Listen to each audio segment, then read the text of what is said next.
Guys, ये episode 28 का part 2 खूबसूरत मोहब्बत का। तो चलिए शुरू करते हैं। अंश ड्राइव करते करते अपर लेक की साइड पहुंच जाता है। वो देखता है कि वहाँ पे कोई बैठा हुआ है, पर अंधेरा होने के कारण उसे क्लियर दिखाई नहीं दे रहा होता है। वो सोचता है कि वो उस साइड जाएगा, इसलिए वो अपनी कार रोक देता है। वो बहुत ध्यान से देखने लगता है। मनन भी बस एक ही जगह देखे जा रहा था, उसे तो किसी की कोई फिक्र ही नहीं थी। जब अंश ने बहुत गौर से देखा तो उसे दिखा वो कोई लड़की थी जो वहाँ के सबसे करीब के किनारे पे बैठी थी। अंश ने मनन को उधर देखने के लिए कहा तो मनन ने उधर देखा तो उसके होश ही उड़ गए। वो फटाफट गाड़ी से उतरा और उधर की तरफ भागने लगा। अंश ये देखकर उसके पीछे भागने लगता है। थोड़ा नजदीक जाने के बाद उन्हें मनाली दिखी। पानी के इतने नजदीक बैठी थी कि उसके पैरों पे लहरें टकरा रही थी। मनन का डर के मारे बुरा हाल हो चुका था। वो उसकी तरफ दौड़ पड़ा। मनाली को सही सलामत देखकर मनन के चेहरे पे हल्की सी खुशी आ गई। मनन मनाली के पीछे ही खड़ा होता है। वो उसे एक झटके से उठाता है और मनाली उसके सामने खड़ी हो जाती है, लेकिन मनाली ने उसे एक नजर भी नहीं देखा। मनन ने उसे एक झटके से गले लगा लिया और रोने लगा। अंश की आंखों से भी बेहिसाब आंसू बहने लगे।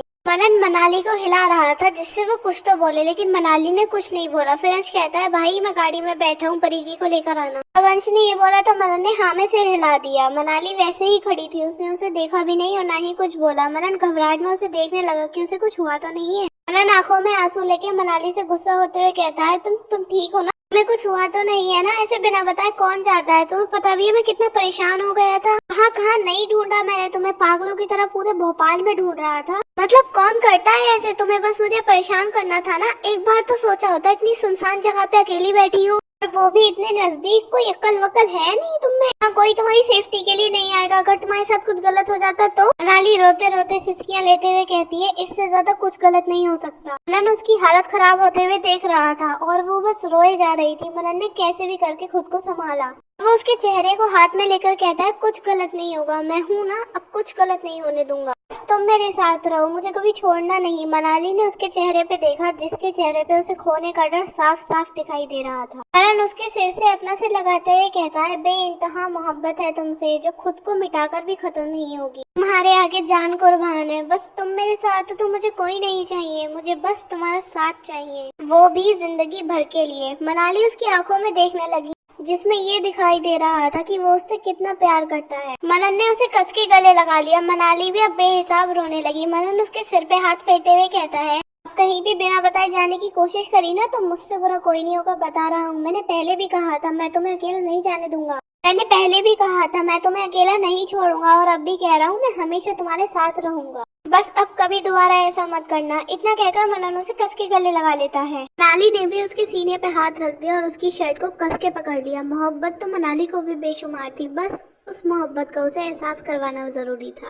पूरे हादसे ने उसकी जिंदगी में ये पल तो लाकर ही छोड़ दिया। ये भी जरूरी था। अगर मोहब्बत भी जरूरी थी तो उसका दर्द सहना भी जरूरी था। मनन की आंखों से अब आंसू रुक चुके थे। उसके दिल की धड़कन भी वैसी की वैसी थी। ये एहसास बड़ा खूबसूरत था जिसमें मनाली उसके साथ थी। वो दोनों खुद में गुम थे। दोनों के लिए पहला एहसास ही सही, पर उस टाइम उन दोनों को एक दूसरे की जरूरत थी। बस फर्क इतना था कि एक को जरूरत महसूस हो चुकी थी और दूसरे को अभी समझना बाकी था। प्यार का पहला एहसास बड़ा ही खूबसूरत होता है, चाहे वो किसी अच्छे वक्त में मिले या किसी बुरे वक्त में। पर चाहे जो भी हो, उस एहसास को जीने के लिए खूबसूरत हमसफर की जरूरत होती है, जो मन से खूबसूरत हो, तन से नहीं। काफी समय हो चुका था उन दोनों को ऐसे खड़े हुए। अचानक मनन को महसूस हुआ कि मनाली की पकड़ अब ढीली हो रही है। उसने उसे अलग किया तो उसने देखा मनाली अब बेहोश हो चुकी थी। मनन बहुत घबरा गया और मनन ने उसको नीचे बिठाया और वो उसके गाल थपथपाने लगा। मनन डरी हुई नजरों से कहता है, मनाली, मनाली आंखें खोलो, क्या हुआ तुम्हें?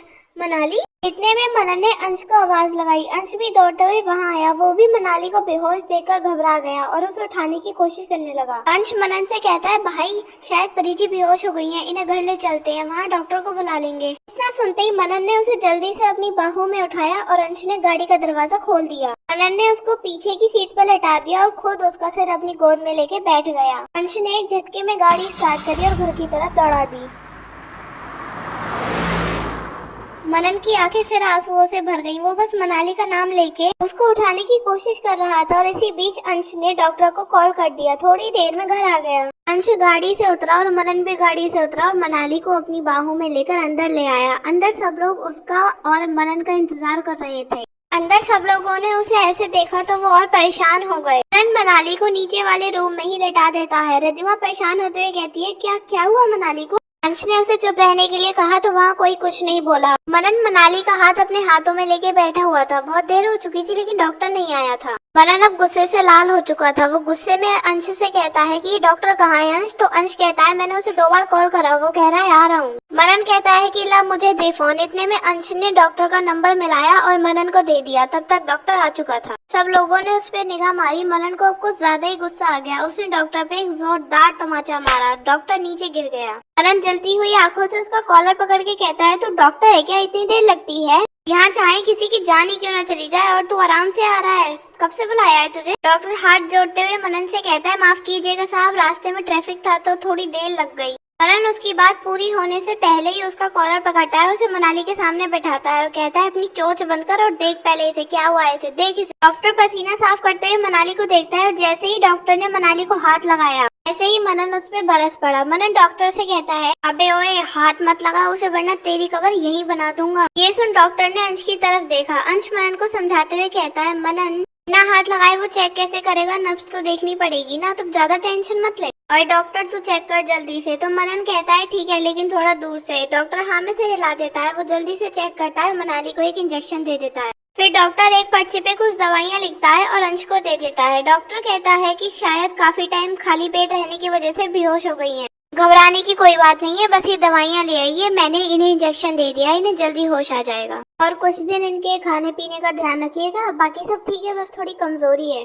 तो अब मैं चलूं? मनन ने इतना सुना तो उसकी जान में जान आई। वो बस भगवान का शुक्रिया अदा कर रहा था कि मनाली को कुछ नहीं हुआ। डॉक्टर गाल पे हाथ रख के मनन की नजरों से बचते हुए खिसक गया। मनन वहीं बैठ गया और मनाली के सिर पे हाथ फेरने लगा। सब लोग उसकी नजरों में ही देख रहे थे। अंश ने अमर से दवाइयाँ लाने को कहा और बाकी सबको आराम करने के लिए कह दिया। वहाँ से सब लोग चले गए सिर्फ मनन और अंश को छोड़कर। तो गाइस इसी के साथ एपिसोड 28 का पार्ट 2 खत्म होता है। आपको कैसा लगा हमें कमेंट करके जरूर बताना। लाइक शेयर करना मत भूलना और अगर आप चैनल पे नए हैं तो सब्सक्राइब जरूर करना।